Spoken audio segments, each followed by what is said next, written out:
Picture this scenario if you will. It's a peaceful morning in June. The sun barely kissing the horizon over the South China Sea, when suddenly American radar screens light up like a Christmas tree. A Chinese destroyer, massive, aggressive, unstoppable, is charging directly toward the USS Princeton at full combat speed. The distance between them? Shrinking by the second. Weapons hot, tensions maxed out, and the entire world just one trigger pull away from World War III. But here's what Beijing didn't calculate into their little intimidation game. They were about to learn the most expensive lesson in modern naval history. And trust me, what happens next will absolutely blow your mind. Let me take you back to June 14th, 2025, specifically 9:23 in the morning, when the USS Princeton, one of America's most lethal guided missile cruisers, was doing what the US Navy does best, keeping international waters actually international. They were cruising through the South China Sea, minding their business, protecting $3.4 trillion worth of annual trade that keeps the global economy running. Nothing unusual, nothing provocative, just professional sailors doing professional work. But then something absolutely insane appeared on their SPY-1 radar system. And let me tell you, this wasn't your average blip on the screen. A Chinese Type 052D destroyer, the Jinan Chong, had been sitting pretty about 200 kilometers away, just watching, just waiting. But suddenly, and I mean suddenly, she kicked into high gear, accelerating from 18 knots to 30 knots in less than 90 seconds. Now, for those who don't speak Navy, that's like watching a freight train turn into a race car right before your eyes. The captain of that Chinese destroyer had just received fresh orders directly from Beijing, and those orders were crystal clear. Intercept the Americans and make them back down. Force them to blink first. Show the world that China now owns these waters. But here, Beijing's S-plan started falling apart faster than a house of cards in a hurricane. See, the Nimitz Strike Group wasn't just any collection of ships floating around the ocean. This was 104,000 tons of floating American diplomacy backed by 90 of the world's most advanced aircraft, protected by destroyers carrying enough firepower to level a small country, and operated by sailors who've been perfecting naval warfare for 75 straight years. The Chinese were basically bringing a knife to a gunfight, except the gunfight was against someone holding a bazooka. Inside the Princeton's Combat Information Center, imagine a darkened room filled with glowing screens, tense operators, and enough technology to make science fiction look outdated. The tactical action officer watched that Chinese destroyer closing in with the kind of calm that only comes from knowing you re-holding all the cards. This officer wasn't panicking, wasn't sweating, wasn't even particularly concerned, because sitting in those vertical launch cells were 122 missiles ready to turn any Chinese ship into the world's newest artificial reef. The SPY-1 radar system, which is legitimately the most advanced naval sensor on planet Earth, was painting such a clear picture of that Chinese destroyer that operators could practically count the rivets on her hull. The math was simple but absolutely terrifying if you were sitting on that Chinese ship. Sure, they had YJ-18 anti-ship missiles that could cover the remaining distance in under 4 minutes once launched. But the Princeton's SM-6 missiles in surface attack mode? Those bad boys could reach out 240 nautical miles and swat Chinese missiles out of the sky like annoying flies at a summer barbecue. The Chinese were bringing outdated weapons to fight cutting-edge American technology, and they didn't even realize how outmatched they were yet. At 9:29 a.m., the captain of the Princeton asked the obvious question that was on everyone's mind. What exactly does this Chinese ship think it's just doing? The answer became crystal clear within seconds. At their current speed and heading, that destroyer would be within weapons release range in exactly 14 minutes. The recommendation from the tactical team was immediate. Go to general quarters, which is Navy speak for battle stations. Prepare for combat. This is about to get real. But you know what the American captain said? And this response perfectly captures the confidence of the US Navy. Let's see how badly they want to embarrass themselves first. Now, while this surface drama was unfolding, something even more significant was happening beneath the waves and up in the sky. The South China Sea wasn't just hosting a naval standoff. It was packed with 46 commercial vessels within a 50-mile radius. Singapore-flagged container ships loaded with semiconductors worth millions. South Korean LNG tankers carrying $200 million worth of liquid natural gas. Cargo ships from a dozen nations, all depending on the US Navy's presence to guarantee their safe passage. Beijing was basically trying to turn international waters into their personal swimming pool. But that would require them to actually win a fight against the US Navy, which, and let me be perfectly clear here, hasn't happened since literally never. At 9:35 a.m., things escalated from concerning to genuinely dangerous. And this is where China's coordination started looking less like a military operation and more like a poorly planned circus act. And E-2D, Hawkeye, this ungainly but absolutely crucial early warning aircraft, was orbiting at 25,000 feet, providing what pilots call God's view of everything within 400 miles. Suddenly, their radar screens lit up with multiple aircraft launching from the Chinese carrier Shandong.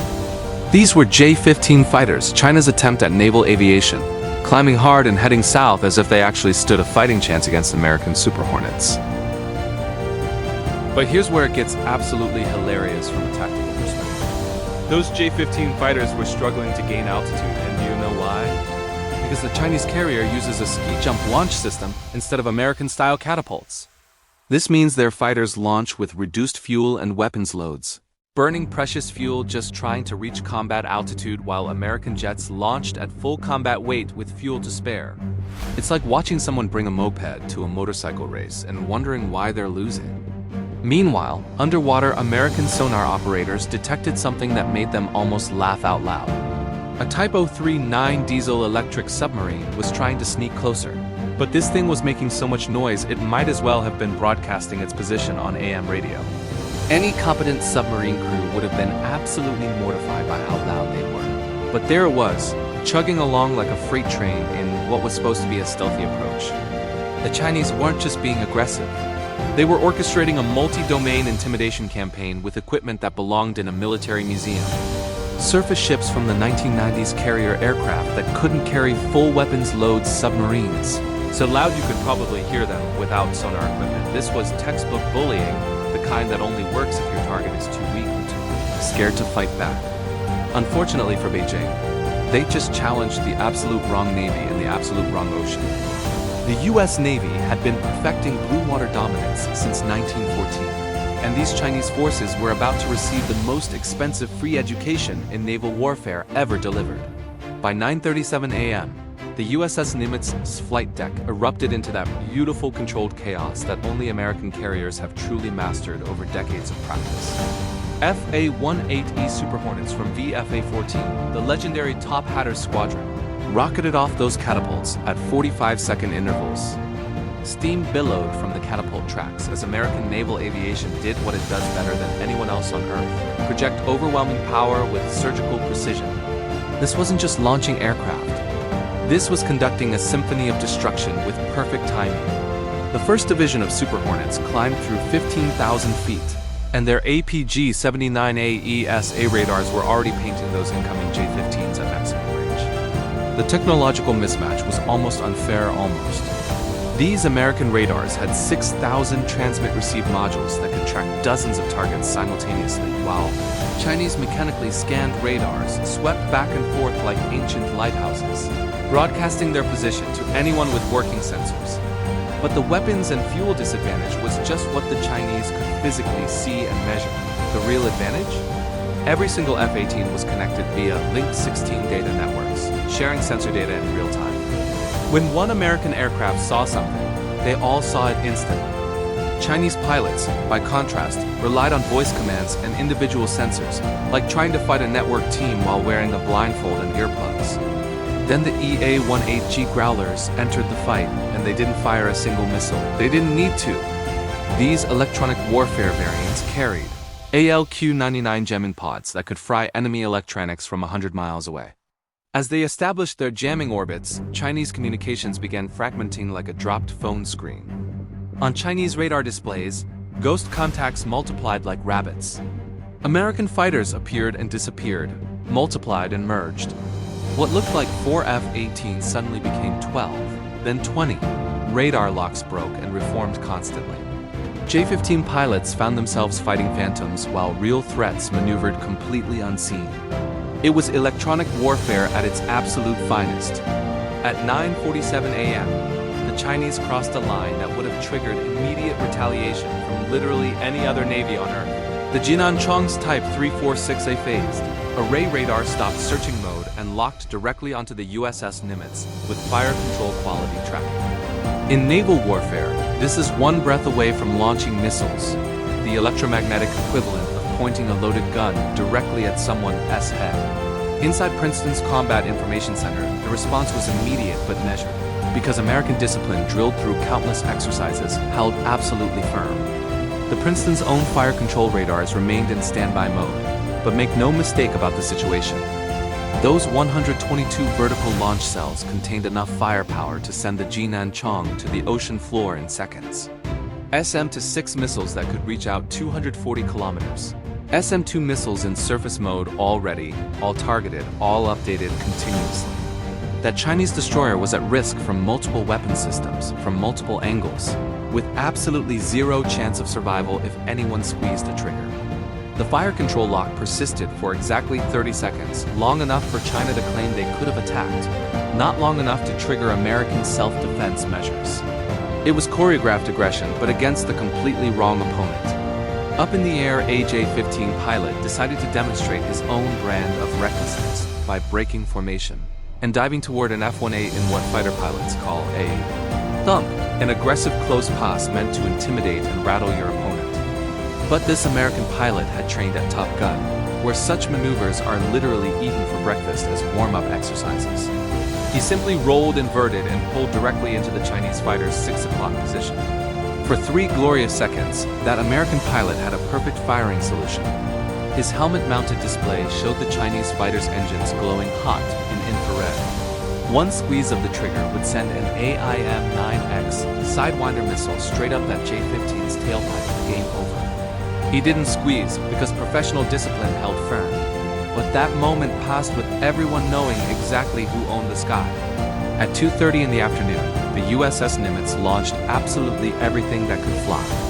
48 aircraft roared off her deck in the largest single carrier display of air power in years. Super Hornets loaded with live weapons. EA-18G Growlers carrying electronic warfare packages that could black out an entire city. E-2D Hawkeyes commanding the electromagnetic high ground. The afternoon sky turned dark with American aircraft. And it was one of the most beautiful and terrifying sights in modern warfare. But the absolute crown jewel of American dominance came at 3:47 p.m. And this moment will go down in naval warfare history books forever. A Virginia-class attack submarine that had been shadowing the entire Chinese formation for 8 straight days silent. Invisible, patient like a predator stalking prey suddenly surfaced just 6 nautical miles from the Shandong carrier. Close enough for Chinese lookouts to see her black hull with their naked eyes. The psychological impact was absolutely devastating. 8 days of undetected operations. Their entire anti-submarine screen helicopters, sonobuoys, hull-mounted sonar, everything they had failed to detect this 17,900-ton American submarine. If this had been actual war, their carrier would already be resting on the ocean floor as a memorial to their incompetence. The submarine's commanding officer ordered an emergency surface purely for psychological effect, and boy did it work.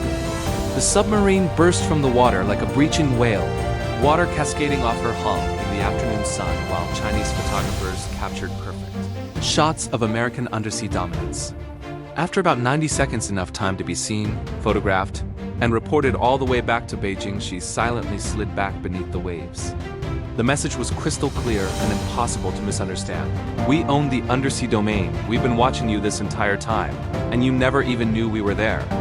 By 4:23 p.m., the Shandong Carrier Strike Group began its withdrawal, and official Chinese communications spoke of completing scheduled exercises.